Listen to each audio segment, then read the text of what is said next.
teach you about cycling. Safety first. The first thing you're always going to want to remember to have is a helmet. Make sure you always clip the straps with about 2 fingers of space in between your chin and the strap. If it's too loose, you can tighten the straps. And always wobble your head back and forth. And if the helmet shakes, it's too loose. If your helmet is too loose, you're going to want to tighten the straps.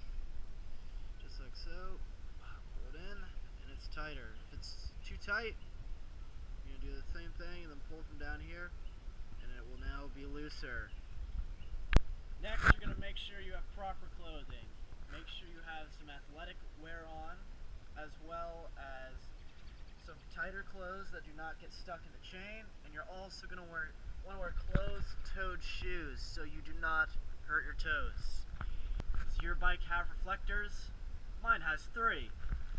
We got 1 here in the back, got 1 on the side of my tires, and we got 1 on the pedals. If you're riding at night, you may want to consider wearing a headlight so all cars can see you and you can see things in front of you, what's passing by, so you don't hurt yourself or anyone around you. Next, make sure your seat is at a comfortable position for riding. You don't want it too high or too low. You want it just in the middle for a nice comfortable ride for your full duration of your cycling trip. Next, check your tires to see if they're full of air. You're going to want to squeeze with 2 fingers at around 3 spots on your tires to get a full effect.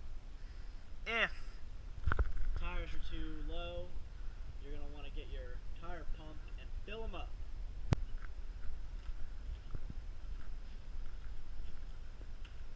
This is a tire pump. Use these to pump up your tires. First thing you're going to want to do is you're going to want to find the place where you fill up the tires. And then what you're going to do is unscrew it.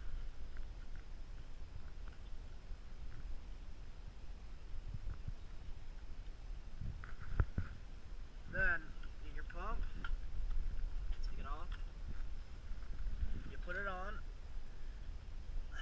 Next thing you do is you lock it into place so it doesn't move. Then you start pumping. I do 3 pumps and then I check the tire pressure. 1, 2, 3, and I check it. You might need a few more, maybe 3 more. 1, 2, 3. And you're also going to want to monitor this as you're pumping, because you do not want it to go too high, because then your tire might pop. You're going to want to repeat the step with your front tire or back tire, whichever one you started with. You're going to do, squeeze it again. If it's too low, you're going to want to add more air with the pump. Next, I'm going to teach you about the 3 hand signals you're going to need to know when making turns or stopping on a bike. First, your right signal. This notifies people behind you to turn right. Next signal, left. This notifies people behind you you're going left. And the third one is stop. This lets people know behind you that you're coming to a complete stop. Next thing I'm going to teach you about is your brakes. You got a left brake that works with the front tire. You got a right brake that works with the back tire. For the ultimate stoppage, slowing down, you're going to squeeze both of them for a complete, nice stop. One thing that you always need to take into consideration is when going on a downhill slope or just in general, never squeeze, never slam, that's a better term, never slam on your left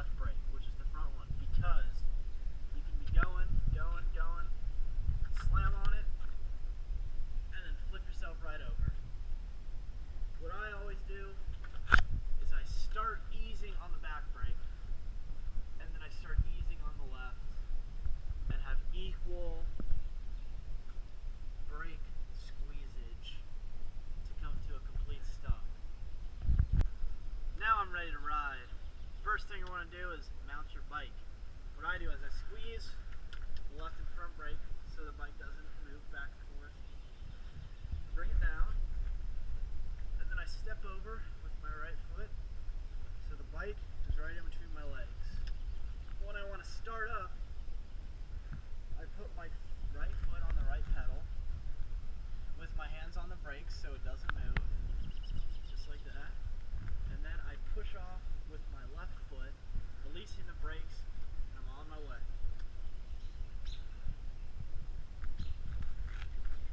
Now I'm going to teach you how to turn.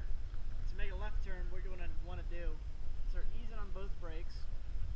You're going to move your steering wheel to the left, and you're going to move your weight to the left side.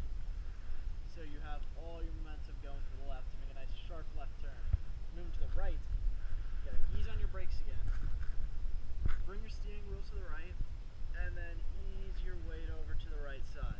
Now I'm gonna demonstrate doing both turns with a figure eight. I'm gonna do the left first, then I'm gonna do the right. I'm easing on the brakes. I'm turning. I'm putting my pressure to the side. I just made a left turn. Now I'm going to do a right turn. I'm easing on the brakes. Put my pressure to the right. I'm steering to the right. I'm making a right turn. And there's a right and a left turn. Now I'm going to demonstrate the three signals that I taught you earlier. First, we're going to make a right turn.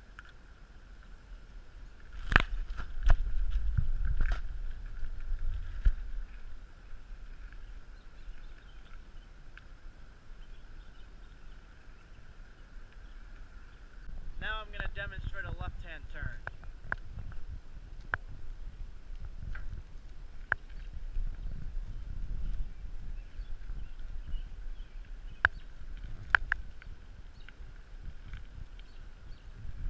Now I'm going to teach you how to stop at a stop sign.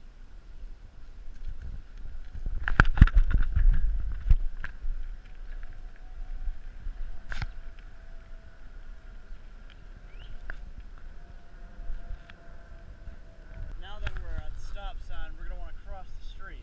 First thing you're going to have to do is get off of your bike. To get off the bike, squeeze both brakes so the bike is stable. Bring your left foot down, get your right foot, and bring it over. And you're ready to go. When you're crossing the sidewalk, you walk your bike, never ride across because you could get hit by a car. Let's walk across the sidewalk. Always make sure no cars